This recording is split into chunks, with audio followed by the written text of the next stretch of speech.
naabak ta sa kanang kakuhan diya sa iglesia mga igsoon na kinahanglan taning duha ka butang makaila sa payuli sa Ginoo diha sa kinabuhi, dahil makaila po sa payuli sa Ginoo diha sa kamatuoran.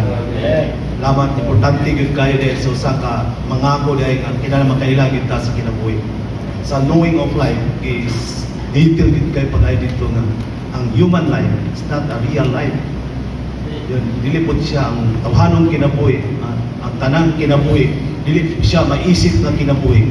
Kaya ang tinuod na nga kinabuhi, mora na ang kinabuhi nga naa sa anak, nga nahimong espiritu nga tagatag sa kinabuhi. Maiso na nato, dahil nga, nanan masayot kita, nga kini nga kinabuhi na sa pulong, dahil kini nga pulong mga igsoon, naa siyang anak, kung nakabatunta sa anak, nakabatunta sa tinuod nga kinabuhi. Yung gitawag ganun siya eternal life, no? Divine life. Moro ni siya maisip yun nga kinabuhi. Gawas niya ning kinabuhi at di na siya maisip nga kinabuhi. Dahil ko nang Ginoo mga igsoon, kinalan mamulat kita, makaila kita sa tinuod nga kinabuhi. Ikaduha dahil enough nga makaila lang ta sa kinabuhi. Kinahanglan dahil punta nga makaila dita sa kamatuoran. Normal ginunta sa usa ka magtutuo dili ang sama ka nga sa usa ka sakyanan nga dili ang igo nga naatay makina mga igsoon na kinahanglan po ta og oil or kanang gasolina. Kay bisan pa kuno ang usa ka sakyanan ay ang sakyanan dahil dili lang dunay makina, kinahanglan dunay sa release mga igsoon. Kanang train ba dili lang dunay makina kundi dunay sa release. Kay kung ang usa ka magtutuo kuno nga dunay igo lang dunay siya kanang espiritu ingon nga makina o sakyanan, pero kung wala kuno siya release dili siya makaabot sa destinasyon. Kuna na kinahanglan din ta nga mo basa kita sa Biblia bisan doktrina na siya, pero kung ato na siyang batasanon makanunayon nato maison mahimo din ang atong kamatuoran.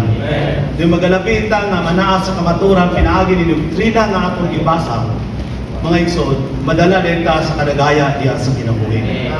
Salamat sa Ginoo nga i-remind nato ni nga mas nabimayo pay the price kita mga igsoon.